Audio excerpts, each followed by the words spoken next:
नागरिकका गुनासा, जिज्ञासा, प्रश्न अनि समस्याको उचित र सशक्त उठान गर्ने दिनेश एफएमको खरो प्रस्तुति कार्यक्रम नागरिक सवाल। नागरिक सवालबाट नारायण अवस्थीको हार्दिक नमस्कार। आदरणीय श्रोता, नागरिक सवालमा हामी विविध विषयवस्तुमा कुराकानी गर्छौँ। बिहान 7:30 देखि 8:30सम्म दिनेश एफएम 93.8 मेगाहर्ज दिनेश खबरको फेसबुक पेजमा र लम्की एफएमबाट पनि तपाईहरुले एकैसाथ नागरिक सवाल सुन्न सक्नुहुनेछ, सुनिराख्नु भएको छ।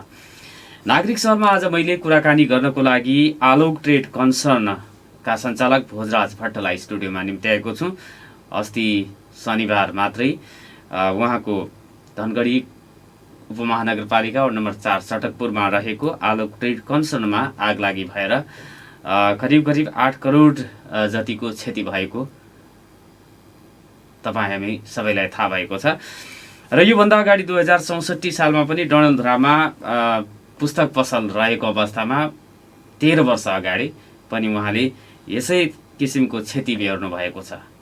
अब यो चाहिँ उतार चढावका कुराहरू र आलोक ट्रेड कन्सर्नबाट उहाँहरूले फरक किसिमको सेवा सुविधाहरू धनगढी क्षेत्रमा दिने मनसायले खोल्नु भएको थियो, तर त्यसमा दुर्भाग्यवश आगलागीको चपेटामा परेर पुरै ध्वस्त भएको छ। उहाँसँग मैले उहाँका विगतका तितामिठा अनुभवहरू सँगसँगै आलोक ट्रेड कन्सर्नमा आगलागी कसरी भयो, आलोक ट्रेड कन्सर्नमा आगलागी नभएको भए कसरी उहाँहरूले चाहिँ यो व्यापारलाई अगाडि बढाउने मनसाय राख्नु भएको थियो र अब चाहिँ के गर्नुहुन्छ भनेर मैले कुराकानी गर्नेछु। भोजराजजी, नागरिक सवालमा हार्दिक स्वागत छ। धन्यवाद। अब यो चाहिँ निकै ठुलो क्षति भएको छ तपाईहरूको। आलोक ट्रेड कन्सर्नमा आगलागी हुँदा तपाईँ नयाँ दिल्लीमा हुनुहुन्थ्यो। हजुर। यो आगलागी चाहिँ कसरी भयो भनेर चाहिँ भनिए तपाईँलाई? अब म चाहिँ ठ्याक्कै त्योभन्दा 2 दिन अगाडि मात्रै दिल्ली गएको थिएँ। अब यो चाहिँ अप्रत्याशित रूपमा मैले पनि खबर पाएँ। ठ्याक्कै मैले लगभग 12 बजेतिर मलाई फोन गएको थियो यहाँबाट कोही साथीले, अब जे होस् म चाहिँ अनलाइनमै भए हुनाले उहाँले चाहिँ मलाई ठ्याक्कै त्यो अडियो कल गर्नुभयो। यसरी तपाईँको उसमा आगलागी भएको छ भनेर भन्नुभयो। मैले त्यसलाई नर्मली रूममा लिएँ पहिला त, किन भन्दाखेरि त्यहाँ अब दिउँसोको 12 बजेतिर त्यही पनि अब त्यत्रो 22 जना जति त तल मिस्त्रीहरू लगायत कामहरू गर्छन् पछाडिपट्टि, र अगाडिपट्टि सोरुममा पनि 7-8 जना अब तिनीहरू अब काम गरिराख्छन्। त्यो अवस्थामा दिउँसो मैले सोचेँ कि अब तर पछाडिपट्टि अब मेसिनहरू थिए, अटो मेसिनहरू काम गर्ने, प्लाइवुड च्यात्ने यताउति सबै खालका मेसिनहरू। उनीहरूले चाहिँ नियमित अब शनिबार उहाँहरूले प्रायःजसो हाम्रो त्यहाँ काम गर्ने त्यो मिस्त्रीहरू शुक्रबार चाहिँ बिदा गर्ने, शनिबार चाहिँ काम गर्ने खालका हुन्छन्। त्यो भए हुनाले अब त्यो दिन अब काम गरिराखेका होलान् भनेर मैले सोचेँ। त्यसो ठ्याक्कै 12 बजे खबर आइसकेपछि अब म नर्मली रूममा अब शान्तिनो कहीँनिर आगलागी भयो भनेर म फेरि उहाँलाई के भन्छु भने, होइन उतातिर म खबर गर्छु, ल ठिकै छ, त्यो शान्तिनो होला, यसो शान्तिलो होला, त्यसो त भित्र माथि फर्महरू पनि राखिएको छ, कहीँनिर त्यहाँ पो आगो लाग्छ कि भनेर मैले यसो आफैले उनलाई पनि भन्छु भनेर मैले कुरा गरेँ। र त्यसको लगभग मैले 8-10 मिनटपछि फोन लगाउँदै थिएँ, यतातिर फोन कसैको उठेन।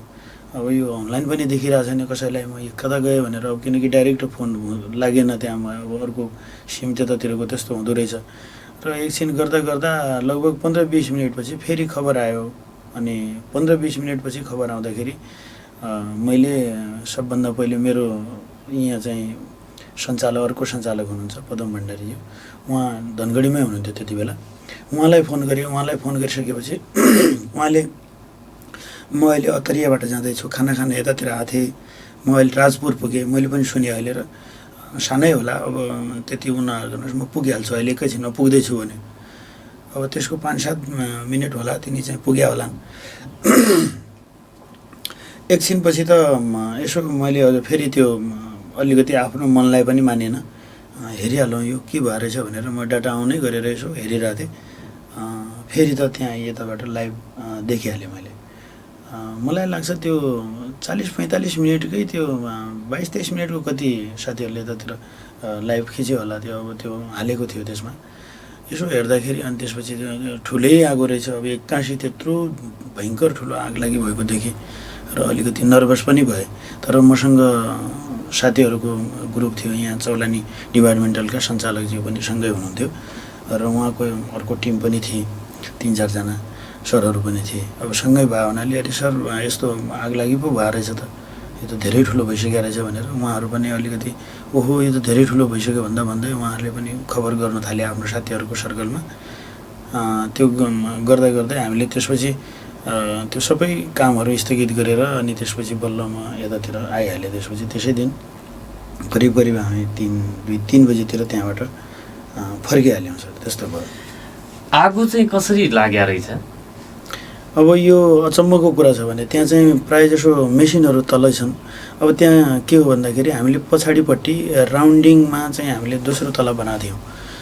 किन भन्दाखेरि अलिकति यो फर्निचर उद्योगहरूमा अलिक भब्बड माल चाहिँ बढ्ता, अब त्यो बढ्ता देखिने कि त्यस्तो हलुको मालहरू बढ्ता हुने हुनाले तलपट्टि राख्नुभन्दा अलिकति माथिल्लो यसो राउन्डोको चाहिँ दोस्रो तला बनाएर फलामकै अब त्यो दोस्रो तला बनाएर त्यसमा राखौँला भनेर हामीले एकापट्टि सिँढी राखेर त्यो एरियाको राउन्डिङ भनौँ न, अब त्यो पुरै चाहिँ दोस्रो तला होइन, त्यो एरियामा त्यसरी हामीले दोस्रो तला बनाएको थियौँ र तलपट्टि चाहिँ त्यो फलामको सरिया भनौँ न त्यो राखेर माथिपट्टि चाहिँ प्लाईले ठोकेर हामीले चाहिँ त्योभित्र त्यो माथि फोमहरू अनि त्यसपछि मेट्रसहरू अनि त्यसपछि रिभल्भिङ चेयरहरू यस्तो हलुको चिजहरू त्यो माथि राखेका थियौँ। अब जसरी यो के भन्छ यो तकिया सिरानीहरू यस्तो अब त्यस्तो खालको चिजहरू हलुको चिज मात्रै माथि हामीले राखेका थियौँ। अब ठुलो लाइन, अब यो मेसिन चल्ने ठुलो लाइन चाहिँ तलैपट्टि हो, त्यो तलैपट्टिका चाहिँ मेसिनहरू चल्ने त्यो ग्राउन्डकै नजिक त्यतैतिर छ त्यसको लाइन। अब माथि सबै बल्बहरूको लाइन थियो। अब माथि अलिक बल्ब चाहिँ अलिक बढी थिए, किन भन्दाखेरि अब त्यो सोरुमदेखि त्यहाँसम्मको लागि एरियामा लगभग 150-200 बल्ब 2x2 को।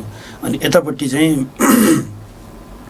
त्यो खाली तार हुन्छ नि, अब जसरी त्यो सिधै भित्र हालेको हुँदैन, तर त्यस्तो तारमा झुन्ड्याएर अब मिस्त्रीहरूले तलपट्टि पनि त्यो एरियामा पनि मजाले देख्ने गरी तिनीहरूले चाहिँ बल्ब झुन्ड्याएका थिए। लगभग मलाई लाग्छ 15-20 बल्ब होला, त्यो टाइपका बल्बहरू त्यसरी राखेका थिए। अब कुन ठाउँबाट कसरी त्यो चाहिँ अब स्पार्किङ भयो कि अथवा लुज कनेक्सन के भएर भयो, अब त्यो मलाई लाग्छ उनीहरूले पनि तल काम गरिराखेका, अगाडि पनि काम गरिराखेका मान्छे फुस्स सानै आगो देखेको हो भन्छ। मैले राम्ररी सोधेको थिएँ माथिल्लो तलामा थोरै आगो पनि थोरै देखिया हो भन्छ। अनि यसरी हेर्दाखेरि अलिकति धुवाँ आए जस्तो भयो। ओहो त्यो के भयो, त्यो फर्ममा धुवाँ आयो भनेर 2-3 जनै दौडेर गएर रहेछन्। फर्ममा धुवाँ आएको, त्यो किनारमा धुवाँ आयो भन्ने बित्तिकै जहाँनिर त्यो धुवाँ आएको थियो त्यो अलिकति फुसफुस आगो जल्या होला, किन भन्दाखेरि त्यो मलाई लाग्छ त्यो फर्ममा त्यसरी नै लाग्छ। त्यो फर्म समातेर उनीहरूले तल फालिदियो। अब कता फाल्ने त भन्ने हतारमा त्यो होला माथिल्लो उसबाट ठ्याक्कै तल फालिदिए रहेछ।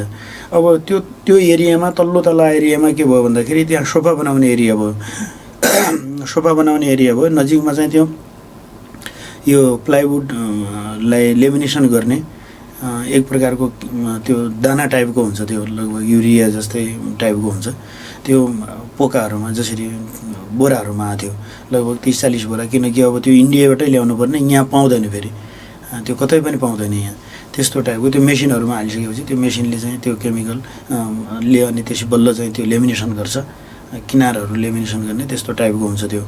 अनि त्यसमा त्यो छोइदिया रहेछ। माथिबाट फर्म फालिहाल्यो, उनीहरूले पनि सट्ट फाल्दाखेरि त्यो प्लास्टिकको उस भयो, त्यसले छुँदाखेरि त्यो अलिकति पेट्रोल लगभग मैले सोधेको थिएँ। त्यसपछि मैले हिजो अस्ति पनि फोन गरेको थिएँ, त्यो इन्डियाको त्यो जो मेसिन दिने मिस्त्री मान्छे हो, त्योसँग मैले कुरा गरेको थिएँ। यो त धेरै जल्दो रहेछ त, यहाँ तलपट्टि त्यस्तो त जल्दो रहेछ त हामीलाई पनि थाहा थिएन भनेर उसले भने। होइन त्यो जल्छ एकदम, त्यो त आगो समातिदिन्छ, किनकि त्यसले त खास गरी त्यो लेमिनेसन गर्ने चिज हो, त्यो त अलिकति त्यसमा त जलिहाल्छ भन्ने खालको कुरा गर्नुभयो। त्यसपछि हामी भने अब त्यहाँ छुँदैखेरि त्यो एक्कासी अब 30-40 बोरा भए, त्यसमै छुँदाखेरि अब माथिको फाल्यो तिनीहरूले तल समातिहाल्यो। अब त्यो आगो तल समात्दाखेरि तिनीहरूले फटाउनै सकेन। त्यसपछि त्यो धुवाँ भरिए जस्तो तिनीहरू दौड भएर रहेछ। हामीहरू त पछि त एक्कासी गर्दा गर्दै अब कहाँ के गर्ने, तल आयौँ, तल पनि अब त्यो आफ्नै आङमा आउला जस्तो भइहाल्यो। अनि त्यसपछि हामी त दौड्यौँ बाहिर। अनि फेरि अगाडिपट्टि जाँदाखेरि पनि अगाडि एकदमै धुवाँ भरिन थाल्यो। कुनै उपाय रहेन। भित्र गर्दा गर्दै हाम्रो सबै मोबाइलहरू, कपडाहरू सबै थियो। उनीहरू पछाडि बस्थे, त्यसको ठ्याक्कै त्यो फ्याक्ट्रीको ठ्याक्कै पछाडिपट्टि उनीहरूले बनाएको छ त्यो मिस्त्रीहरूले बस्ने ठाउँ। त्यहाँ तिनीहरूले त्यो पनि समेत निकाल्न पाएनन्। तिनीहरू दौडेर गएको रहेछन्। अब मैले पाएको त्यति हो, मैले सूचना पाएको उनीहरूबाट। कसरी भयो भने मैले राम्ररी अब किनकि अब त्यस्तो अचम्म जस्तो भयो हुनाले के भएर त्यस्तो भयो होला भन्ने अब त्यस्तो भयो र त्यसरी आगो लागेको रहेछ। त्यसपछिको 1-1.5 घन्टामा त पुरै ध्वस्त भइहाल्यो। लगभग 1.5 घन्टामा त ध्वस्तै भइहाल्यो। एकछिनपछि त सकिएको समाचारै बजिहाले। अब त्यतातिर हामी हेर्दा लगभग मलाई लाग्छ 40-45 मिनटको बिचको ग्याप होला। हुन त मैले 10-15 मिनट ढिला सुने होला। त्यो गर्दा 1-1.5 घन्टामा त त्यो त्यत्रो एकैचोटि त्यति फास्ट समात्दो रहेछ, त्यो सकिएको देखियो। अब त्यस्ता फोटाहरू गए। त्यसपछि आफै चाहिँ एकदम अलिकति नर्भस पनि भइयो। अब किन भन्दाखेरि अलिक ठुलो लगानी गरिएको थियो त्यसमा। तपाईँहरूको अब समाचारहरूमा त कहीँ 5 करोड 8 करोडका कुराहरू आए। कति लगानी भएको थियो? अब मेन के थियो भन्दाखेरि हामीले जो फाउन्डेसनदेखि, किन भन्दाखेरि हामीले हाम्रो जग्गा धनी डडेलधुराकै साउजी हुनुहुन्छ, उहाँसँग अब सम्झौता गरेअनुसार अब हामीले आफैले त्यसलाई चाहिँ निर्माण गरेको हो। त्यो ठाउँमा, त्यो जग्गामा लिजमा भाडामा दिनुभएको थियो उहाँले। अब त्यो अलिकति एरिया पनि हाम्रो ठुलो थियो, लगभग 6 कट्टा जति हो त्यो एरियामा हामीले बनाएको। अब त्यो सबै ठुलो गर्दाखेरि त्यहाँ हामीले चाहिँ भरामदेखि लिएर सबै कुराहरू गर्दाखेरि, त्यो फाउन्डेसनदेखि लिएर त्यो ठुलो बनाउँदाखेरि हामीले चाहिँ थुप्रो पैसा खर्च गरिसकेका छौँ। मैले त्यो डाटा नै राखेको छु, किनकि हामी अब त्यो फेरि साझेदारी बिजनेस हो। अब एकजनाकै भए त कम राख्ने चलन छ, हाम्रो पनि अलिकति राख्ने, तर थोरै हिसाबले राख्ने चलन थियो। तर त्यो एकदमै गर्दाखेरि मलाई लाग्छ 4.5 करोडसम्म हामीले त्यो दिनसम्म खर्च गरिसकेका थियौँ। अब चाहिँ किन भन्दाखेरि अब त्यसमा पनि अझ फेरि इलेक्ट्रिकको बिल आएको थिएन मसँग। इलेक्ट्रिकको बिल आउने बाँकी थियो, किनकि अब काम भइरहेको थियो नि त, फाइनलतिर पुगिरहेको थियो। त्यो पनि फाइनल पुग्ने यो, अनि त्यसपछि अन्य सामानहरू पनि आउने क्रम जारी थियो। अनि त्यसो भयो हुनाले अब त्यो बेलासम्म थियो र हामीले चाहिँ अनुमान गरेर हामीले चाहिँ त्यो ठ्याक्कै यो कम्पनी चाहिँ स्टार्ट हुँदाखेरिसम्म हामी चाहिँ 8 करोडमा पुग्छौँ कि भनेर हामीले चाहिँ अनुमान गरेका थियौँ। त्यसको हाराहारीमा त्यो कम्पनी ओपनिङ हुँदै थियो। किन भन्दाखेरि हाम्रो थुप्रै सामानहरू फेरि आउनु बाँकी थिए। अब कार्पेटहरू आउनु बाँकी थियो, अनि थुप्रै मेट्रसहरू आउनु बाँकी थिए, अझै भर्खर त्यो खालका तिनीहरू आउनु बाँकी थिए। अनि अब हामीसँग थुप्रै सामानहरू हामीले लगभग यो फर्निचरमा हामीले धेरै किसिमको सामानहरू करिब हामीले लगभग चाहिने सामानको लगभग 40-50% हामीले चाहिँ यहीँ उपलब्ध गराउनुपर्छ है। केही उत्पादन गरेर हुन्छ, अनि केही चाहिँ खरिद गरेर भए पनि त्यो चाहिँ पूर्ति गर्नुपर्छ भन्ने हाम्रो सोच बनाएको थियो हामीले। त्यो क्रममा मैले अब दिल्लीमा पनि अब लगभग मैले 3वटा गाडीसम्मको चाहिँ पर्फर्म इन्भोइस धनगढी बैङ्कमा पठाइसकेको थिएँ। त्यस्तो कन्डिसन हुँदाखेरि हामीले अनुमान चाहिँ हामीले 8 करोडमा यो चाहिँ रनिङ हुन्छ भन्ने थियो। यही महिना तपाईँहरूको ओपनिङ गर्ने लक्ष्य थियो? हजुर, यो महिना, किनकि पल्लो महिना अलि छैन, त्यस्तो ओपनिङ गर्ने समय छैन। यो महिना चाहिँ गर्नुपर्छ भनेर हामीले त्यो अन्तिम चरणको अवस्था पुगिसकेका थियो। हामीले बाहिरपट्टि अब ब्यानरमा पनि ओपनिङ सुन भनेर राखिसकेका थियौँ। अब विभिन्न ठाउँमा प्रचार पनि अब यो महिनाको अन्तिममा हुन्छ भन्ने सम्म पुगाइसकेका थियौँ र यो महिना अनिवार्य रूपमा हामी चाहिँ ओपनिङ गर्दैथ्यौँ त्यसलाई। साझेदार तपाईँहरू 4 जना हुनुहुन्थ्यो? हजुर, 4 जना छौँ हामी। यो तपाईँको जीवनमा व्यवसायमै यो दोस्रो पटकको आग लागिरहेछ। 2064 सालमा डडेलधुरामा पनि स्टेसनरी पसल हुने बेला तपाईँको आग लागिरहेको रहेछ। हजुर, 2064 सालमा पनि त्यति बेला पनि ठुलो आग लागि भयो। यो व्यवसाय थालनी गरेको तपाईँको कति भयो? मैले 2057 सालमा डडेलधुरामा गएर बिजनेस गरेको। मेरो अर्को दाइ पनि हुनुहुन्छ, दाइले पहिला चाहिँ त्यो पत्रिकाको पसल राख्नु भएको थियो, तारापुञ्ज स्टेसनरी भनेर उहाँले चाहिँ स्थापना गर्नुभएको हो। अनि त्यसैमा म पनि जोडिएँ पछि गएर। अनि डडेलधुरामा चाहिँ करिब 10वटा पत्रिका, कान्तिपुरको 10वटा पत्रिका जान्थ्यो। गोर्खापत्र केही समयपछि मात्रै हामीसँग पुग्यो र 10वटा पत्रिका चाहिँ हामीले बाँड्दै त्यहाँ चाहिँ डडेलधुरामा करिब 500 पत्रिकासम्म हामीले डडेलधुरामा त्यसपछि दिन सक्यौँ। 500 प्रतिदिन त्यति दिन आउँथ्यो। उति बेला लगभग काठमाडौँबाट डडेलधुरा पुग्न तेस्रो दिन पुग्थ्यो पत्रिका। तेस्रो दिनको बिहान अथवा दोस्रो दिनको बेलुकीसम्म पुग्थ्यो उति बेला पत्रिका डडेलधुरामा। अनि त्यो कन्डिसन थियो। अनि त्यो हुँदै हामीले नजिकका जिल्लाहरूमा पनि पछि दिने गऱ्यौँ। बैतडीमा दियौँ, दार्चुलामा दियौँ, बजाङको पनि कुनै ठाउँमा दियौँ। त्यो तरिकाले हामी दिन्थ्यौँ। डोटीमा दियौँ। पछि गएर बिस्तारो अब अन्य ठाउँहरूमा पनि अब डाइरेक्ट पत्रिकाहरू पनि गए। त्यति बेला पत्रिकाको पत्रिकाकै बिजनेसबाट सुरु गरेको मैले चाहिँ 2057 सालदेखि। अनि गर्दै स्टेसनरीमा हालियो। स्टेसनरी अब त्यसको 1-2 वर्षपछि त हामीले स्टेसनरी प्लस पत्रिकाहरू डडेलधुरामा त्यो टाइपको बिजनेस गऱ्यौँ। र ठ्याक्कै 2064 सालमा हुँदाखेरि अब फेरि मेरो दाइ चाहिँ उता टिचिङ पनि गर्ने, अब त्यस्तो खालको उनी चाहिँ जागिर पनि गर्नुहुन्थ्यो। पछि उहाँले छोडिदिनु भयो र अनि तँ आफैले गर भन्दाखेरि मैले आफैले त्यो बिजनेस सम्हालेको थिएँ। त्यो गरेको लगभग 15 दिनपछि त फेरि त्यहाँ चाहिँ आगो लागि भएको हो डडेलधुरामा पनि। 64 को यो दसैँतिर हो? दसैँतिर हुनुपर्छ। त्योभन्दा जसको हिउँदकै महिना हो त्यो हिउँदतिर। हजुर। तपाईँको साझेदारी थियो त्योभन्दा पहिला? हजुर। अनि तपाईँको नाममा सबै भइसकेपछि 15 दिन आग लागि भयो। 15 दिनमा के भयो भन्दाखेरि त्यहाँ मेरो पडोसी भनौँ न, अब त्यहाँ लक्ष्मी किराना पसल थियो, त्यहाँबाट सुरु भयो आगो पनि। अब 10-11 बजेको समयमा, राति 10-11 बजेको समयमा त्यहीँबाट सुरु भइहाल्यो। अनि त्यो हुँदाहुँदै उहाँको पसलमा आग लागि भएको बेलै जानकारी त पायौँ हामीले। त्यो गर्दै त्यहाँ त्यति अलि नजिक, अब डडेलधुरामा त अलि टाढा बसाइ हुन्छ। बजारमा चाहिँ पसल भयो बस पार्कमा। अब बसाइ चाहिँ तुफान डाँडा भन्छ, त्यतातिर बसाइ थियो। त्यहाँबाट सबै त्यहाँ पुग्दाखेरिसम्म त त्यो उहाँको पुरै सकिहाल्यो। त्यसपछि ठ्याक्कै हाम्रोमा लागिसकेपछि अब त्यो पनि सक्यो। अब के भन्दाखेरि यतापट्टिको घरलाई बचाउने भनेर यतापट्टिको घरको सबै सामग्री फाल्ने मान्छेहरू यताउति गर्ने, नभए त्यसलाई भत्काउनु पर्छ कि भन्ने टाइपको भयो। तर भत्काउन चाहिँ सकिएन त्यति बेला चाहिँ। अब दमकलको कुरा भएन, त्यही पानीको लाइन, त्यो खानेपानीको लाइनहरू फोडेर त्यो लाइनबाट त्यसरी पानी फालियो त्यसमा। त्यो गर्दै यतापट्टिको ठुलो चाहिँ घर चाहिँ नोक्सान हुनुबाट बच्यो।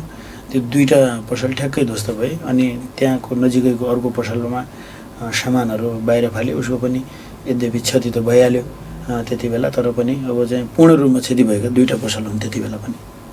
एउटा तपाईँ? हजुर, एउटा मेरो, एउटा अर्को। त्यसपछि पनि तपाईँले हार मान्नु भएन? त्यसपछि खास गरी अब सबै साथीहरूले त्यति बेलादेखि अब यस्तो ठ्याक्कै काम गरेको मान्छे 10-15 दिनमै यसरी अब सकियो, त्यो हिसाबले हामीले चाहिँ यसलाई सहयोग गर्नुपर्छ भन्ने हिसाबले सबै साथीभाइहरू, त्यहाँ उद्योग वाणिज्य सङ्घ अनि सङ्घ संस्थाहरू अनि इष्टमित्रहरू सबैले चाहिँ उनीहरूले चाहिँ होइन यो चाहिँ स्थापनै गर्नुपर्छ, अब सकियो भन्दैमा यसलाई चाहिँ छोड्नु हुँदैन भनेर फेरि उनीहरूले सबैले हातेमालो गरे। र लगभग 15-20 दिनपछि अझ फेरि त्यो दोकान स्थापनै गरे सबैले लागेर, गाउँको मान्छेहरूदेखि लिएर उद्योग वाणिज्य सङ्घदेखि लिएर सबै शुभचिन्तकहरूले फेरि चाहिँ सञ्चालन गर्नुपर्छ भनेर हाम्रा त्यहाँका 2टै पसलहरूलाई लगभग 15-20 दिनपछि फेरि सञ्चालनमा ल्याउने तरिकाले उहाँहरूले काम गर्नुभयो। निःशुल्क तरिकाले गएर कसैले काठ दिने, कसैले ढोका दिने, कसैले केही दिने, यसो त्यो तरिकाले त्यहाँ चाहिँ त्यसरी गरियो त्यति बेला। अनि कसैले सामान दिने, यति सामान राख, त्यो सामान बिक्री गरिहाल, यति गर्दाखेरि पनि हुँदै जान्छ भन्ने। अनि व्यापारी साथीहरूले चाहिँ पुरानो उधारोलाई चाहिँ रोकेर नयाँ थप गरेर त्यसो तरिकाले पनि दियो र छिट्टै लगभग 1.5-2 वर्षमै हामीले त्यहाँ चाहिँ फेरि पुरानै अवस्थामा त्यो दोकानलाई चाहिँ पायौँ। त्यसपछि त्यो तरिकाले त्यति बेला कति क्षति भएको थियो यहाँको? त्यति बेला ठ्याक्कै मेरो चाहिँ 12.5 लाख रुपियाँ जतिको। किन भन्दाखेरि हामीले हुन त हाम्रो गन्ने चलन छैन, अब त्यो त्यसरी त्यो राख्ने चलन त छैन। तर त्यो बेला के थियो भन्दाखेरि हामी 2 जना पार्टनर भयौँ मेरो दाजु र म, र उहाँले छोड्ने बेला अब भनौँ न हिसाब त गर्नु पऱ्यो। त्यो ठ्याक्कै त्यो हिसाब गर्दाखेरि हामीले अब हिसाब गर्नु पऱ्यो, सबै जोड्नु पऱ्यो, लेनदेन जोड्नु पऱ्यो, अनि त्यसपछि त्यहाँ भएको स्टक जोड्नु पऱ्यो। सबै कुराहरू जोड्दाखेरि त्यहाँ चाहिँ ठ्याक्कै त्यो जोडेर 15-20 दिन अगाडि त्यो हिसाब चाहिँ थियो 12.5 लाखको चाहिँ भयो। तर त्यसमा केही गर्न पाइएन, त्यो चाहिँ पूर्ण रूपमा गइहाल्यो। अनि त्यसपछि अब त्यो दोकानको चाहिँ हिसाब चाहिँ गरेका थियौँ, दोकान बनाउने निर्माण गर्ने। फेरि त्यहाँ पनि हामीले आफैले बनाएको थियौँ त्यो दोकान चाहिँ, घरबेटीसँग सम्झौता गरेर उहाँले चाहिँ भाडा दिने, तर तपाईँ बनाउनुहोस् भनेर त्यसरी नै बनाएको थियौँ त्यहाँ पनि। त्यो घर पनि त्यसो थियो। त्यति बेला पनि अब तत्कालीन रूपमा ठुलो क्षति भन्नु पऱ्यो, किन भन्दाखेरि त्यति बेलाको स्थिति हेर्दाखेरि धेरै ठुलो रकम थियो त्यति बेला पनि। तर सबै साथीभाइहरू तपाईँले सबैको सहयोगले माथि उठ्नुभयो। त्यसपछि डडेलधुरामै पुस्तक पसललाई बेचेर तपाईँले फर्निचरको कारोबार सुरु गर्नुभयो? हजुर, मैले लगभग त्यो पुस्तक पसललाई त करिब 17 वर्ष भन्नुपर्छ। 17 वर्ष नै मैले चलाएँ पुस्तक पसललाई। सबै गर्दाखेरि तारापुञ्ज स्टेसनरी भनेर हो, मैले लगभग 17 वर्ष चलाएँ। अहिले पछिल्लो अवस्थामा अर्को साथीले त्यो पुस्तक पसललाई चलाउँदै हुनुहुन्छ। त्यसपछि म चाहिँ यतातिर त्यहाँबाट त्यो ठाउँबाट तुफान डाँडा भन्छ डडेलधुराको, त्यो ठाउँमा मैले अहिले चाहिँ प्लाइवुडको कारोबार गर्थेँ। विगत 5 वर्षदेखि मैले त्यो प्लाइवुडको कारोबार गरिरहेको छु। त्योसँगै अब काठको फर्निचर उद्योग पनि छ, सानो फर्निचर उद्योग। त्यो धेरै ठुलो मिल चाहिँ होइन, फर्निचर मिस्त्रीहरू लगेर अब नर्मल्ली पलङहरू बनाउने, यस्तो टेबलहरू बनाउने, त्यस्तो खालको फर्निचर उद्योग पनि छ। र त्यसको साथसाथै यही तरिकाको योभन्दा सानो भोल्युममा यहाँको जस्तो जो फर्निचर हामी यो धनगढीमा उत्पादन गर्दैथ्यौँ त्यही तरिकाको त्यहाँ पनि छ अलिकति। त्यो टाइपको बिजनेस पनि छ, हामीले गरिराखेका छौँ। तपाईँका अन्य साथीहरू 3 जना अरू साथीहरू पनि व्यापारी नै हो? हजुर, उहाँहरू पनि स्पेसल रूपमा व्यापारी नै हो। उहाँहरू कस्तो भन्दाखेरि एकजना निर्माणतिरको काम गर्छन् र उहाँको चाहिँ कपडा पसल पनि छ, त्यतातिरका हुन्। अनि त्यसपछि अब मसँग जोडिसकिएपछि हामीहरूले ल त यस्तो खालको बिजनेस गरौँ न धनगढीमा, एउटा फरकै खालको। किन भन्दाखेरि यतातिर त्यो खालको बिजनेस त गरेका छैन, तर पनि हामी ट्राई गरौँ के फरक पर्छ। अब त्यो गर्नमा नयाँ ठाउँमा गएर गर्दाखेरि राम्रो पनि होला। प्रदेशको राजधानी जस्तो ठाउँमा हामीले पनि सानोतिनो बिजनेस गर्न पायो भने ठिकै हुन्छ कि भन्ने मनसाय लिएर हामीले चाहिँ यो बिजनेस चाहिँ सुरु गर्नु खोजेको। धनगढीमा यो व्यवसाय गर्ने योजना कति समय अघिदेखि तपाईँहरूले बनाएको हो? हामीले ठ्याक्कै 1 वर्षदेखि भन्नु पऱ्यो। बिचमा चाहिँ अब यो कोरोनाको कारणले चाहिँ त्यो कामै गर्न भ्याइएन त्यति बेला। पछि ठ्याक्कै अब तपाईँको उहाँसँग हाम्रो यो जो साउजी हुनुहुन्छ, जग्गाधनी साउजी हुनुहुन्छ, उहाँसँग पनि भेट भयो। उहाँले चाहिँ यसरी त्यो ठाउँमा जग्गा छ, तपाईँहरूले गर्दा हुन्छ भनेर उहाँसँग हामीले चाहिँ एग्रिमेन्ट गऱ्यौँ। र त्यो हिसाबले गर्दाखेरि यो बनाउनु चाहिँ हामीलाई लगभग 9 महिना जति लाग्यो। 9 महिना जति लागिसक्यो यो बिजनेसलाई गर्दाखेरि, किनकि सुरुदेखि निर्माणै गर्ने क्रममा भयो, अलि लामो समय लाग्यो। किन भन्दाखेरि यसमा के छ भन्दाखेरि भवन पनि बनाउनु पर्यो, अनि सबै सामानहरू जुटाउँदा यसको सामानहरू फेरि यतातिर कहीँ पनि पाउँदैन, हाम्रो देशमै पाउँदैन यस्तो। किन भन्दाखेरि हामीसँग यस्तो खालको कन्सेप्ट यतातिर त छँदै छैन। फेरि अब नेपालगञ्जतिर त केही साथीहरू ल्याएछ, त्यहाँ 4-5वटा उद्योगहरू स्थापना गरेका छन् तिनीहरूले, तर यो टाइपको भोल्युममा गरेका थिएनन्। हामीले अब फरकै सोचमा अब गर्नु पऱ्यो भने राम्रो गराउन त अनि होइन, अलि फरक काम गर्दा पनि त्यसको बेनिफिट अहिले नहोला, त्यसको पछि हुनसक्छ। धेरै साथीहरूलाई धेरै मान्छेहरूलाई हामी रोजगारी पनि दिन सकौँला। अनि काम पनि नयाँ गरौँला। अनि त्यसपछि यो क्षेत्रलाई मात्र होइन, यो त राजधानी भयो, अन्य जिल्लाहरूमा पनि हामी गएर यही प्रोडक्टलाई चाहिँ बनाउला। अनि यो यस्तै खालका दोकानहरू, यस्तै खालका साथीहरूको एउटा सञ्जाल बनाएर त्यो ठाउँमा पनि यो प्रोडक्टलाई पुर्याउँला। अनि त्यहाँ पनि अब जसरी यस्तो यो फर्निचरमा फेरि एकैजना व्यापारीले मात्रै गर्दैन कि, त्यहाँ चाहिँ रोजगारीको सिर्जना पनि हुन्छ। किनकि अब त्यो बनाउँदाखेरि त्यहाँ पक्कै चाहिँ मिस्त्रीहरू चाहिन्छन्, पक्कै चाहिँ त्यहाँनिर 2-4 जना लेबर चाहिन्छन्। किनकि अब त्यो लोड अनलोडदेखि लिएर गर्दाखेरिदेखि लिएर बनाउँदादेखि लिएर सानोतिनो काम गर्दाखेरि पनि त्यहाँ चाहिन्छ भन्ने हामीले सोचमा सबै जिल्लाहरूमा एउटा न एउटा ठाउँमा हामीले चाहिँ अहिले चाहिँ मैले सबै ठाउँमा फेरि सम्झौता गरेर आएको थिएँ। किनकि म प्लाइवुडको काम गर्छु, त्यही क्रममा त्यहाँ चाहिँ थुप्रै व्यापारीहरूसँग मेरो सबै जिल्लामा जान्छ। जसरी अछाममा जान्छ, अनि त्यो के भन्छ बाजुरामा 2 ठाउँमा जान्छ मेरो, यहीँ डडेलधुराबाटै जान्थ्यो।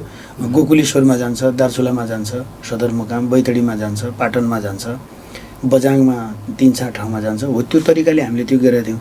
र योलाई पनि, यो फर्निचरलाई पनि त्यही कुनै साथीसँग, किन भन्दा त्यो प्लाइवुडको काम गर्ने, हार्डवेयरको काम गर्ने साथीहरूले फर्निचर चाहिँ पक्कै रुचाउँछन् भन्ने हिसाबले चाहिँ त्यो ठाउँमा पनि सबै ठाउँमा कन्ट्याक्ट गरेर यो प्रोडक्टलाई तपाईँहरूले पनि राखिदिनुपर्छ, त्यहाँ पनि 2-4 जनालाई तपाईँले लगाइदियो भने त्यसरी काम हुन्छ भन्ने हिसाबले हामीले त्यो लक्ष्यका साथ हामी अगाडि बढेका हौँ यसमा।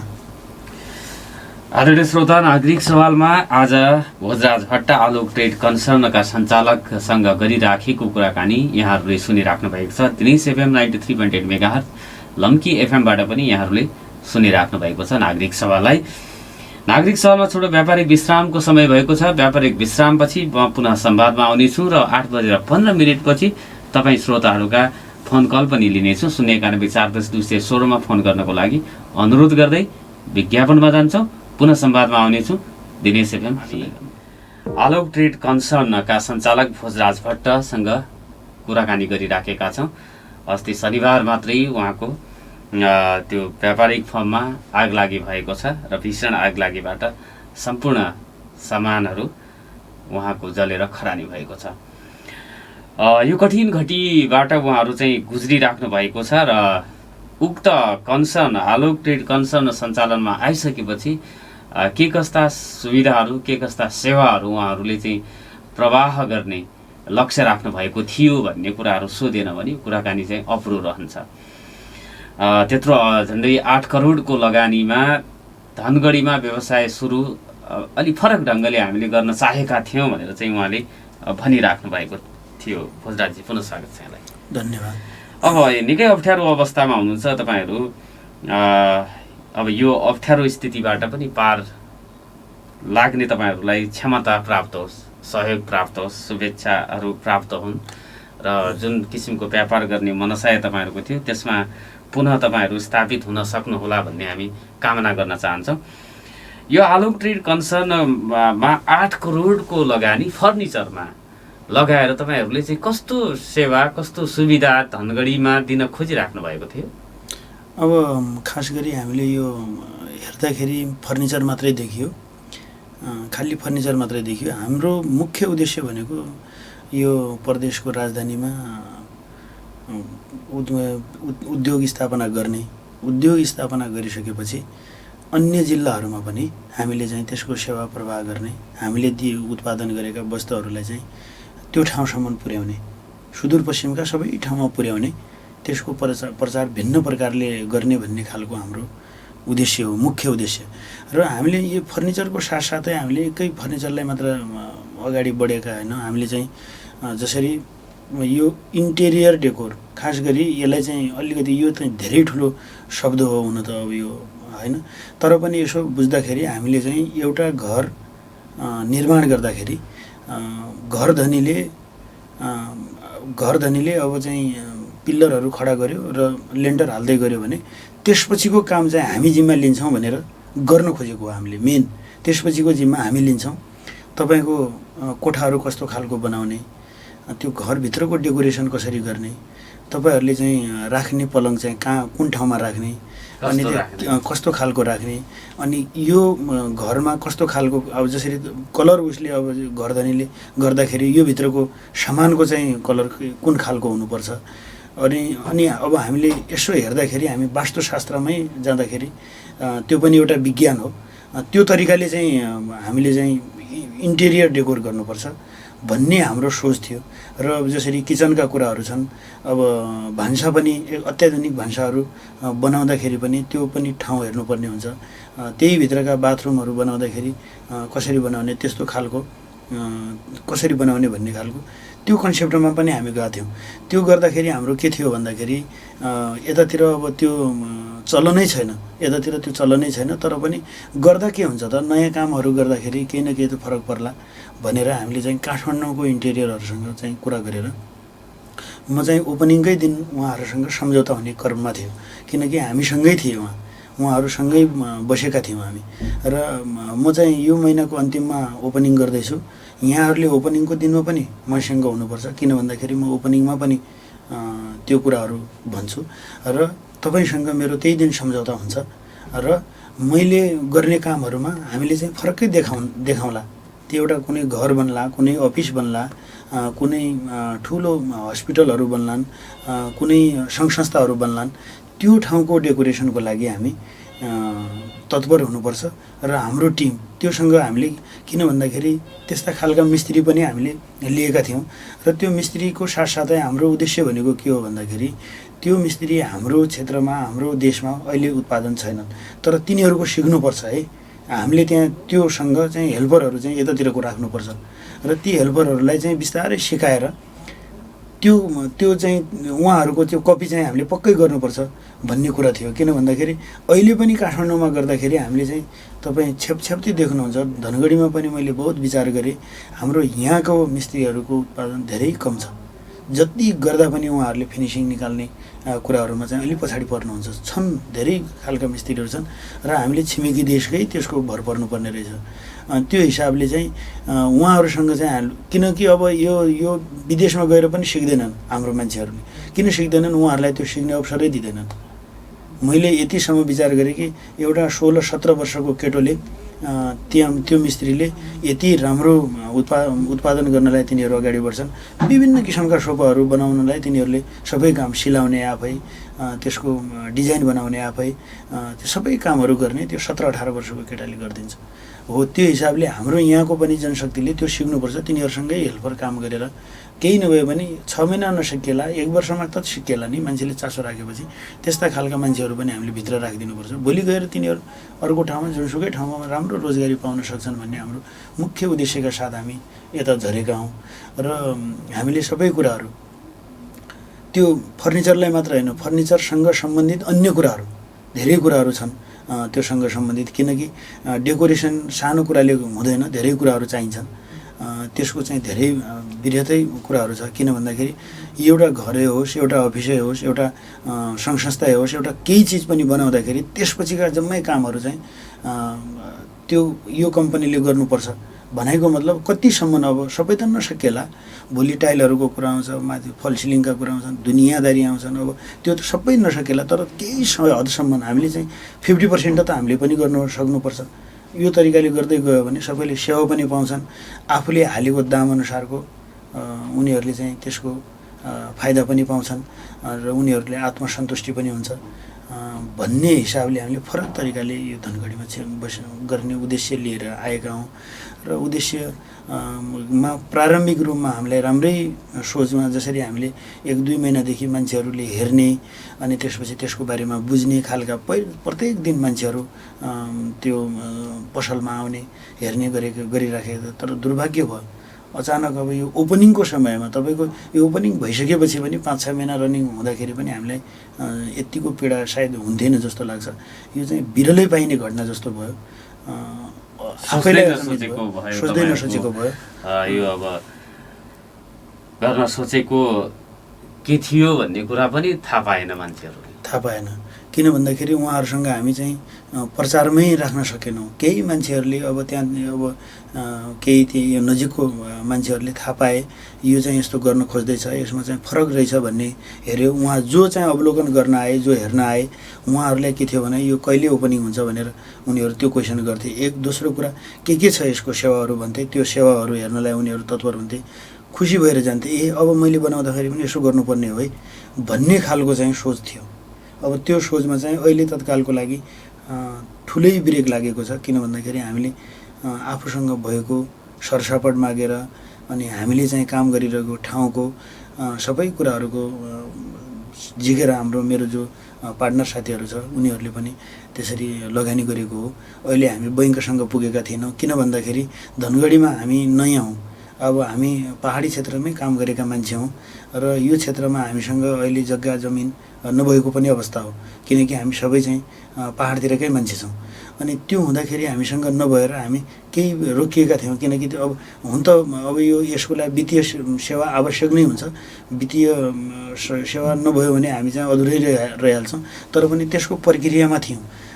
मलाई लाग्छ केही दिनपछि त हामी बैङ्कसँग कुराकानी गरेर बैङ्कले हामीलाई चाहिँ अब वित्तीय सेवा दिने तत्पर भइसकेको थियो। त्यो बेला नै यस्तो भइहाल्यो। अब त्यति बेलासम्म हामीले चाहिँ विभिन्न साथीहरूसँग अनि आफ्नो काम गरेको फर्मबाट हामीले यो पैसाहरू झिक्दै लिएका थियौँ यहाँ चाहिँ काम गर्नुपर्छ भनेर। अहिले चाहिँ त्यो ठुलो ब्रेक लागेको छ लाग्न त।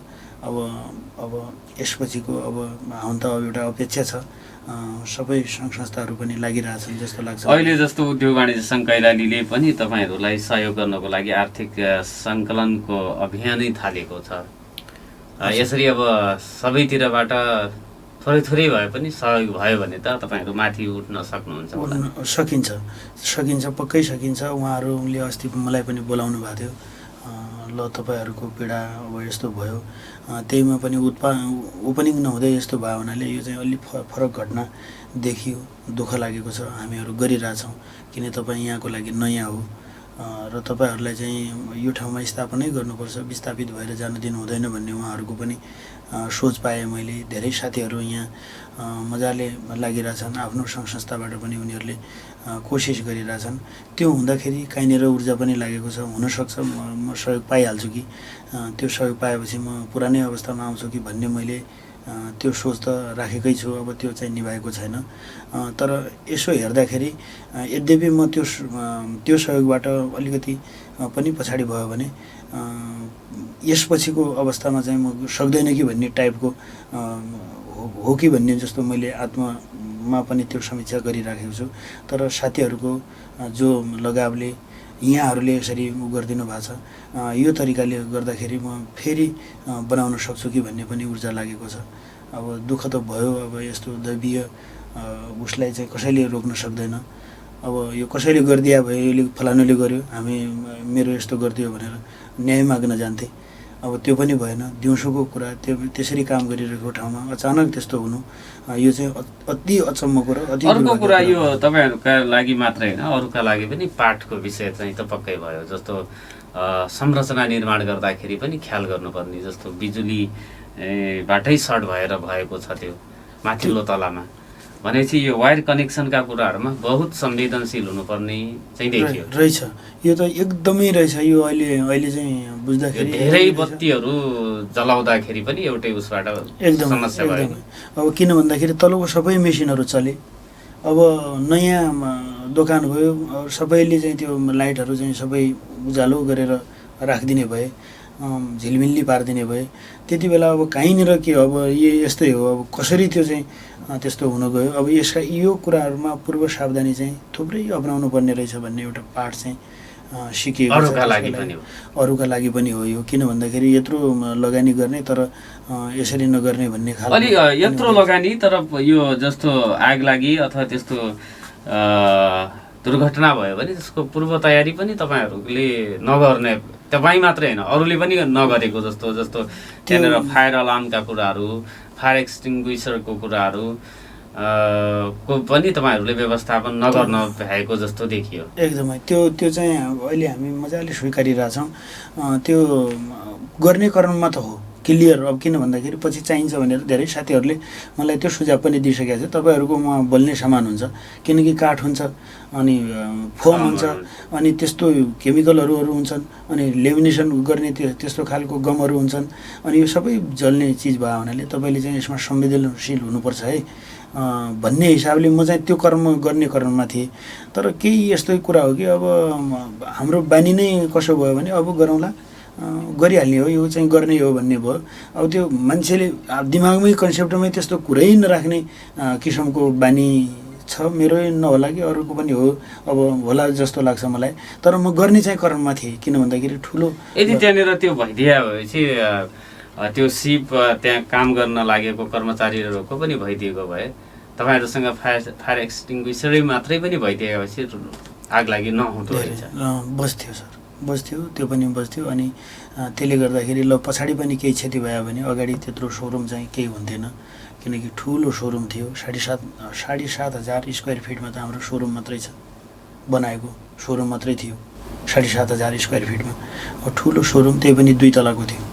त्यसो भए हुनाले हामीले त्यो ठुलै हुँदाखेरि पनि अब त्यहाँ चाहिँ टन्न बल्बहरू पनि भए, सबै भयो। अब कहाँनिर कुन कनेक्सनले के भयो थाहा भएन। फेरि त्यो अझ फेरि बन्ने क्रममा छ। लास्ट फाइनल त त्यही उद्घाटन सकिने अवस्थामा थियो, त्यो कन्डिसन। अर्को यो निर्माण र यो सोरुम पनि सँगसँगै स्टोर पनि तपाईँहरूको सँगै भयो, सँगै अल इन वान गर्न खोज्दाखेरि पनि समस्या भयो, बढी क्षति भयो। अब सुरुमा के सोच भयो भने यहाँनिर उत्पादन गर्ने, बाहिर पनि लग्न पाइने भयो, अन्य ठाउँमा पनि गर्न पाइने भयो। त्यसले गर्दाखेरि अब धेरै ठुलो सजिलो पनि भयो भन्ने सोच बनाइयो। तर यहीका केही घाटा रहेछन् भन्ने कुरा अहिले डाइरेक्टर यस्तो हुँदाखेरि थाहा भयो। अबको तपाईँको 3 ठाउँमा भइदिएपछि हुन्थेन, किन त्यति गर्दाखेरि पनि सोरुम बज्नु भनेको पनि धेरै ठुलो राहत भइहाल्थ्यो। किन भन्दाखेरि यतातिर भयो भने पनि सोरुम त बस्थ्यो, अनि बाँकी चाहिँ कामहरू बिस्तारै गरेर पनि गर्न सकिने रहेछ भन्ने बुझियो। तर अब त्यति बेला त्यो पनि अब थाहा भएन। अब यस्तो ठुलो घटना भएपछि मान्छेले धेरै पाठ सिक्दो रहेछ। अहिले त अब सिकिएको छ, अब के गर्नु भइसक्यो। यो धेरै कल्पना भन्दा बाहिरको क्षति हो तपाईँहरूको चाहिँ। यो करोडौँको तपाईँहरूले अहिलेसम्म मेहनत गरेर कमाएको पुँजी पनि जलेको छ। यताउतिबाट चाहिँ अब तपाईँहरूले सरसापट ऋणदान जो हुन्छ त्यो पनि सिद्धिएको छ। यो स्थितिमा अब एउटा आशा, एउटा आत्मविश्वास त तपाईँहरूले आफूभित्र जगाउन सक्नुपर्छ। हरेस खाएर एकदमै अब गर्न सकिँदैन है भन्ने त लागेको छैन होला। अब यो धेरै अब यो सङ्घ संस्था, साथीहरू, इष्टमित्र, उद्योग वाणिज्य सङ्घ लगायत विभिन्न क्षेत्रहरूबाट, सञ्चार क्षेत्रदेखि लिएर यहाँहरू सबैको सहयोग भइरहेको जस्तो मलाई अहिले अनुभव भएको छ। किनकि 2-3 दिन यता म त्यहाँबाट आइसकेपछि यसो हेर्दाखेरि सबै साथीहरूले सान्त्वना दिने, हामी छौँ भन्ने, हामीहरूले गरिरहेछौँ भन्ने र गरिराखेको पनि अवस्था देखेर मलाई के लाग्छ भने अब हरेस खानु हुँदैन कि भइहाल्छ कि भन्ने मैले चाहिँ आशा चाहिँ ठुलो मानेको छु। धेरै क्षेत्रहरूबाट चाहिँ फोनमा कुराहरू हुने, तपाईँहरूलाई चाहिने केही सामग्रीहरू हामी दिउँला भन्ने, अनि सहयोग गरौँला भन्ने, हामी छौँ भन्ने, त्यो टाइपले भयो हुनाले मलाई चाहिँ आत्मविश्वास अलिकति बढेको छ। किन भन्दाखेरि हुन त जो हामीसँग सामर्थ्यता थियो त्यो सामर्थ्यता सिद्धिसकेको थियो, त्यसमा 2 मात्रै छैन। हामीसँग थिएन, अब चाहिँ गर्ने उपाय पनि थिएन। तर त्यो हुँदाखेरि चाहिँ हामी फेरि गरिहाल्छौँ कि भन्ने ऊर्जा चाहिँ थपिदिएको छ। त्यसले चाहिँ म हिजोदेखि अलिकति अझै राम्रो उसमा आएको छु। किन भन्दाखेरि म अस्ति अलिकति धेरै नर्भस भइसकेको थिएँ। ओहो, यो त धेरै ठुलो क्षति भयो, सानै भइदिए भए पनि फरक पर्थेन, अलिकति भइदिए भए पनि हुन्थेन। तर यो सबै नोक्सान भयो यस्तो भन्ने हिसाबले म एकदमै नर्भस थिएँ। अनि अहिले गर्दाखेरि धेरै साथीहरू प्रत्यक्ष आएर भेटेर अनि फोनमै कुरा गरेर सबैले चाहिँ होइन तपाईँहरूले गर्नुपर्छ, त्यस्तो गर्ने मान्छेलाई चाहिँ भगवान्ले साथ पनि दिन्छ, हामी साथ दिन्छौँ, सबै साथीहरू साथ दिन्छन्, सबै सङ्घ संस्थाहरू साथ दिन्छन् भनेर भने हुनाले म चाहिँ अलिकति फेरि थोरै ऊर्जा थपिएको छ। हालौँला कि भन्ने सोच बनाएको छु। होला यस्तो कमाउने गुमाउने कुरा त एउटा भइहाल्यो, तर मैले सेवा दिन सक्यो भन्ने मेरो चाहिँ मुख्य उद्देश्य हो। किन भन्दाखेरि यो कुमाउनु भन्ने कुरा केही पनि होइन। एउटा उद्योग स्थापना गरेर केही नभए पनि 100-150 जनालाई चाहिँ रोजगारी दिनु पनि, रोजगारी दिने र त्यो चाहिँ नेपालमै तपाईँहरूले त्यो दक्ष कारिगरको अभाव छ भनेर जो भनिराख्नु भएको छ। सुरुवाती चरणमा भारतबाटै ल्याएर पनि यहाँको चाहिँ युवाहरूलाई त्यो सिकाउने भन्ने लक्ष्य पनि छ तपाईँहरूको, गुणस्तरीय सेवा दिने भन्ने लक्ष्य पनि छ। त्यो साकार पार्नको लागि तपाईँहरूले माथि चाहिँ उठ्न सक्नुपर्छ। एकदमै त्यसको लागि अब जसरी मैले अब यो यहाँ अहिले ल्याएको कारिगरहरू भनेको मैले झारखण्ड गएर अनि तपाईँको गोरखपुर गएर अनि त्यसपछि मुम्बईबाट यिनीहरू आछन्। त्यहाँबाट हामीले चाहिँ कम्युनिकेसन गरेर तिनीहरूलाई यहाँ पुर्याएका छौँ। अहिलेको अवस्था पनि हेर्दाखेरि मसँग 22 जना त्यहाँ कोठामा सुतिराखेका छन्। भाडामा लिएको छु एउटा घरलाई, त्यहाँ 22 जनाहरू बसिराखेका छन्। ती बिचराहरूसँग मोबाइल पनि भएन। हिजो मैले अलिअलि त्यो केही यताउतिबाट गरेर उनीहरूको केही कपडाहरू अनि त्यसपछि उ गर्दै, किनकि भित्रै बस्ने भएर उहाँहरूको सबै जले तिनीहरूले मोबाइल निकाल्न पाएन। अब त्यो घरबाट पनि तिनीहरूका धेरै फोन आए, पछि उनीहरूलाई पनि सान्त्वना दिइयो, अब नगर्नुहोस् यहाँ ठिकै छ भनेर। अब उनीहरूलाई मैले अहिले रोकेको छु, हामी घर जान्छौँ भन्ने खालको पनि थियो उनको। होइन, घर जानु पर्दैन, तपाईँहरू रोक्नुहोस्, म काम खोजिराख्छु। खोज्ने तरिका म भनौँ न, अब यही क्षेत्रमा पनि अब त्यस्तो ती कालीगढहरू यदि सामान्य साधन पायो भने पनि काम गरिदिन्छन्। त्यस्ता टाइपका हुन् ती यो जो अहिले मसँग मिस्त्री भएका। तपाईँहरू नगर्नुहोस्, यो यहीँ गर्नुपर्छ, यसलाई गरौँला। फेरि सानोतिनो कुनै ठाउँमा यदि हल खाली कुनै ठाउँमा केही छ भने पनि म तपाईँहरूलाई चाहिँ त्यहाँ बसालेर भए पनि त्यो काम चाहिँ सुरु गराउँछु भनेर म त्योतिर लागिरहेको छु अहिले। किनकि उहाँहरूले चाहिँ लगभग 1 महिना 2 महिना पनि बसिदियो भने अब तिनीहरू फेरि गयो भने मलाई अझ फेरि तिनीहरूलाई खोज्न र नयाँ ल्याउनलाई फेरि मलाई 4-5 महिना त त्यो अलग्गै लाग्छ। त्यसो भए हुनाले तपाईँहरू बस्नुहोस्, जानु हुँदैन, तपाईँहरूले यहीँ बसेर काम गर्नुपर्छ भनेर उनीहरूलाई राम्ररी सम्झाएको छु। फेरि तिनीहरूले मजाले सम्झाएको छन्। यो मान्छे नयाँ थियो, काम गरिरहेको थियो, हामीले पनि मजाले काम गरिरहेको थियौँ, तर यसको अचानक यसो हुन गयो भनेपछि उनीहरू पनि एग्री छन्, नयाँ काम गर्नुपर्छ तपाईँसँग भन्ने सोचमा छन् तिनीहरू। ठिक छ, केही दिन हामीलाई ऊ होला, हामीले यसो बसेरै भए पनि तपाईँको काम हामीहरू बरु त्यो जति त्यो पोलिएको छ त्यसलाई हटाउनको लागि पनि हामीहरू आजैदेखि काम गर्छौँ। हामी मिस्त्री भए पनि लेबरको पनि काम गर्छौँ भनेर अहिले तयार भएको थिएँ। म यतातिर आउँदाखेरि पनि कतिखेर हो हामीले हटाउनु पर्ने, हामी हटाउन तयार छौँ भनेर भन्दै थिएँ। मैले भने ल रोक्नुहोस्, म आउँछु, अहिले एकैछिनमा आउँछु, अनि त्यसपछि गरौँला भनेर मैले यता आएको। अब त्यही ठाउँमा तपाईँहरू सुरु गर्न सकिन्छ भन्ने विश्वास पालिराख्नु भएको छ? त्यही विश्वास त त्यही छ। जुन योजना छ त्यसलाई साकार पार्न थोरै सहयोगहरू हजुर भयो भने सजिलो हुन्छ। थोरै सहयोग भयो भने पनि अब अहिले अब भनौँ न, सुरुवाती गर्ने चरण पनि भइदियो भने बिस्तारै हुने कुरा हो त्यो। अब लाग्ला, अब त्यति बेला 8-9 महिना लाग्यो, अझै लाग्छ, समय त नलाग्ने कुरै भएन। जति जोसुकै भए पनि ठुलो संरचना बनाउँदाखेरि समय लाग्छ नै। अब त्यो स्ट्रक्चर बनाइदिने साथीहरू पनि, योभन्दा पहिला पनि स्ट्रक्चर बनाउने साथी यतैकै हुन्, उहाँहरूको ठुलो कम्पनी छ माथि बनाउने, त्यो नेपाल इन्फ्रास्ट्रक्चर भनेर, त्यो टिकापुरको साथीहरू छन्। उहाँहरूले पनि तपाईँहरूलाई हामी कुनै सबै काम छोडेर भए पनि अन्य कामहरूलाई बाधा भएर पनि म काम गराउँछु, तपाईँहरू ढुक्क हुनु, तपाईँको मिस्त्रीलाई त्यसरी नपठाउनु होला, ती मिस्त्रीहरू फेरि आउँदैनन्, नआयो भने अलिकति त्यसले नराम्रो मेसेज जान्छ, तपाईँहरूको काममा बाधा पर्छ, बसालिराख्नुहोस्। म छिटैभन्दा छिटै रात दिन गराएर पनि म त्यो टिमै लगाएर भए पनि तपाईँको नयाँ काम म गराउँछु भनेर उहाँहरू तत्पर छन्। म हिजो मात्रै उहाँसँग कुरा भएको, आज आउनु होला भनेको छ। म आजदेखि रात दिन गरेर भए पनि नयाँ त्यो अब त स्ट्रक्चर बनाउँदाखेरि भवन गए पनि अब फरक बनाउनुहुन्छ होला? हजुर, त्यो चाहिँ बनाउँछु। अब किन भन्दाखेरि मसँग अहिले त इन्टेरियर जोडिए, त्यति बेला थिएनन्। अब उहाँले चाहिँ के भन्नुभएको छ भने, उहाँले नै के भन्नुभएको छ भने म चाहिँ त्यसको नक्सा दिन्छु, फायर प्रुफ सामग्री पनि हुँदो रहेछ, राख्छु सर, त्यो सबै हुने रहेछ। ट्याङ्की चाहिँ जरुरी रूपमा हामीले राख्नुपर्ने रहेछ। केही नभए पनि 1-2 लाखको ट्याङ्की बनाएर भित्रै त्यो ट्याङ्की बनाए भए अनि त्यसपछि त्यो पाइप तपाईँसँग एरिया छँदै थियो, त्यो भित्रै गरेर माथि चाहिँ ढलाइ गरिदिए भए पनि हुने रहेछ। तर त्यो गराउँदैछु सर म।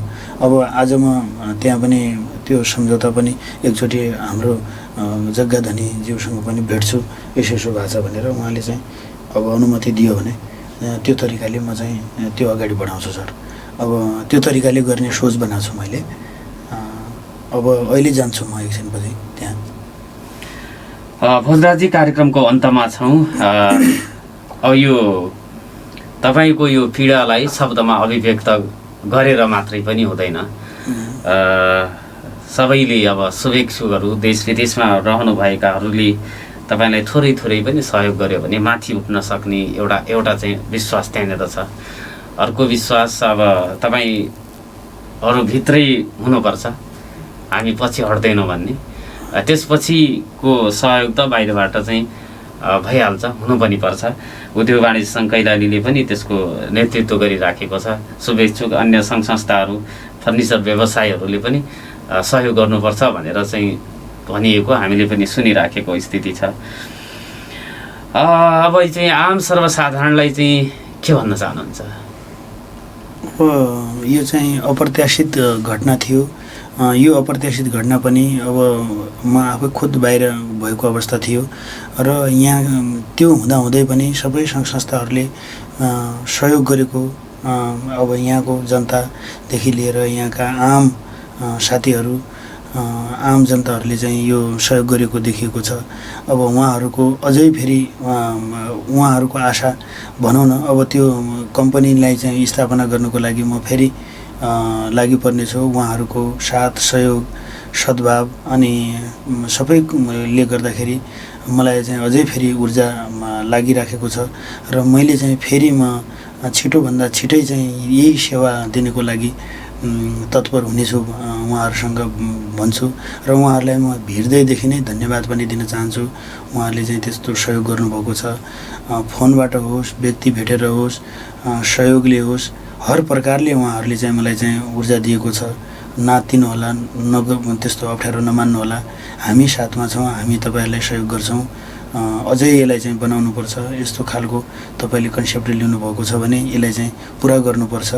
दैवीय रूपमा कुनै चिजहरू आउँछन् जान्छन्, तर यस्ता कुराहरू भइ नै राख्ने कुरा हुन्। यसले चाहिँ आत्तिनु हुँदैन, धेरै डराउनु हुँदैन, फेरि आफ्नो ऊर्जालाई घटाउनु हुँदैन। यो सबै मान्छेहरूमा परिराख्ने कुरा हो र यसले गर्दा केही समय चाहिँ दुःख पाइएला, दुःख चाहिँ एउटा दुःख सुख एउटा चाहिँ त्यो भइ नै राख्ने कुरा हो। त्यही भएर तपाईँले चाहिँ नातिनु होला, हामी चाहिँ तपाईँको साथमा छौँ, तपाईँलाई सहयोग गर्छौँ भनेर भनिराखेको हुनाले उहाँहरूलाई म हृदयदेखि नै उहाँहरूलाई धन्यवाद दिन चाहन्छु, आभार व्यक्त गर्न चाहन्छु र उहाँहरूको सहयोगको अपेक्षा गर्न चाहन्छु। अन्तमा यो अब यत्रो करोडौँको लगानी गर्नुभएको रहेछ, यो बिमाको चाहिँ के हुन्छ तपाईँहरूले गर्नुभएको थियो? अब यो बिमाको पनि एउटा के छ भन्दाखेरि अब खास गरी अब हामीहरू बैङ्किङतिर जाने प्रोसेसमा थियौँ। केही दिनमा चाहिँ हाम्रो, मलाई लाग्छ आजभोलि नै बैङ्क पनि दिनेवाला थियो हामीलाई, किन पैसा जारी गर्नेवाला थियो। र हाम्रो कन्सेप्ट के भयो भन्दाखेरि बैङ्कले बिमा गरिदिन्छ, हामीले किन गर्ने भन्ने थियो। बैङ्कले बिमा गर्छ, किन गरिदिने भन्ने थियो। र मसँग के हो भन्दाखेरि डडेलधुरामा पनि अब जसरी मैले फर्निचर उद्योग गरेको छु, अनि अन्य कामहरू जसरी भनौँ न प्लाइवुडको सप्लाई गर्छु, अन्य त्यसपछि मसँग हामी कोल्ड स्टोरमा पनि थुप्रै साथीहरू मिलेर हामीले कोल्ड स्टोरको स्थापना गरेका छौँ डडेलधुरामा। ती सबैको अब बिमा गर्थे। मेरो एकजना डडेलधुराकै साथी हुनुहुन्छ, दार्चुलाका हुनुहुन्छ, उहाँ चाहिँ प्रायः जसो चिया खान आउने बस्ने भए हुनाले उहाँले चाहिँ यसै क्रममा मसँग आजभन्दा 15-20 दिन पहिला यसरी बसेर होइन यो यति स्टक गरिसक्नु भएको छ, सामानहरू ल्याइसक्नु भएको छ, बनाउने क्रम जारी छ, तपाईँको सबै छ, तपाईँ अलिकति बिमा त गर्नुहोस् न भन्नुभयो। मैले उहाँलाई छोटकरीमा के भनेको थिएँ भने, सर अब केही पछि अब हाम्रो बैङ्किङ हुँदैछ, बैङ्क हन्न हतारेर बैङ्कले गरिदिइहाल्छ। अब हाम्रो कन्सेप्टै त्यस्तो टाइपको के, अब गरेकै छैन हामीले, अब यस्तो पनि हुँदो रहेछ। अब त्यसपछि उहाँले के भन्नुभयो भने अलिअलि त गर्नुहोस् न, के भयो अलिकति गर्दाखेरि तपाईँलाई सजिलो हुन्छ, भोलि गएर काम सजिलो हुन्छ। त्यो पनि त्यो बैङ्कले गर्दाखेरि भने त्यसमा समायोजन भइहाल्छ।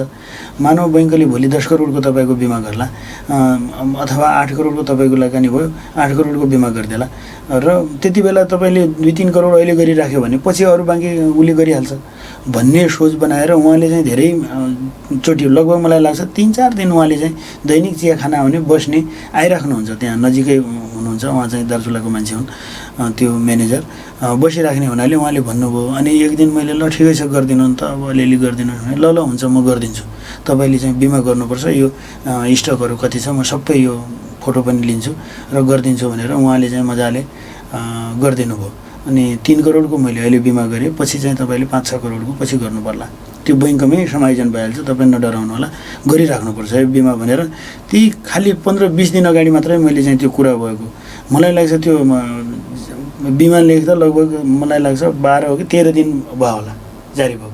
अब तपाईँ त्यो पाउनुहुन्छ कि पाउनुहुन्न के हुन्छ? अब सर हिजो मात्रै उहाँहरू सर्भेर आएको थिए, हामीले हेऱ्यो, उहाँहरूले हेऱ्यो, सबै कुराहरू हेरेर गए, उहाँहरू सबै कुराहरू बुझेर गए, हेरेर गए, देखेर गए। अब क्षतिहरू सबै विवरणहरू लगेर गए। अब उनीहरूको प्रक्रिया अनुसार के कति गर्लान्, अब गर्लान्, सायद त्यस्तो छ।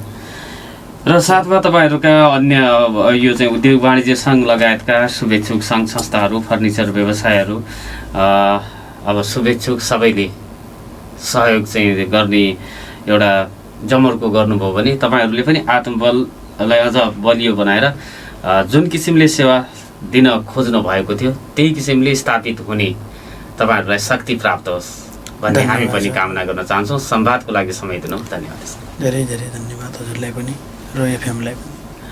आदरणीय श्रोता, उहाँ हुनुहुन्थ्यो आलोक ट्रेड कन्सर्नका सञ्चालक भोजराज भट्ट। अस्ति शनिबार मात्रै धनगढी उपमहानगरपालिका वार्ड नम्बर 4 को चटकपुरमा रहेको उहाँको आलोक ट्रेड कन्सर्न उद्योगमा आगलागी भएर सम्पूर्ण सामान जलेर खरानी भएको छ। तपाईँ पनि उहाँलाई सहयोग र शुभेच्छा को हिसाबले सहयोग गर्न चाहनुहुन्छ भने उहाँहरूको चाहिँ ग्लोबल आइएमईमा तपाईँहरूको खाता नम्बर पनि रहेको छ। प्रभु बैङ्कमा त्यो खाता नम्बरहरू ल्याउनु भएको छ? हजुर, प्रभु बैङ्कमा छ मेरो। अन्तमा तपाईँहरूका लागि हामी यो खाता नम्बर भनेर चाहिँ चाहँदैछौँ। निर्धारित समय पनि हाम्रो सिद्धिएको छ। प्रभु बैङ्क यो उद्योग वाणिज्य सङ्घ कैलालीले पनि एउटा खाता सञ्चालनमा ल्याएको छ उहाँहरूको सहयोगका लागि। त्यो खातामा पनि यहाँहरूले चाहिँ सहयोग गर्न सक्नुहुनेछ भनेर म अनुरोध गर्न चाहन्छु। र प्रभु बैङ्कमा भएको खाता उहाँको आलोक मल्टी कन्सर्न प्राइभेट लिमिटेडको नाममा रहेको खाता 03-015-15-4000015 नम्बरको खाता रहेको छ। यो चाहिँ प्रभु बैङ्कमा। त्यसमा पनि तपाईँहरूले सहयोग रकम जम्मा गर्न सक्नुहुनेछ भन्ने अनुरोधका साथ आजको नागरिक सवालबाट बिदा दिनुहोस्। नमस्कार, शुभ दिन।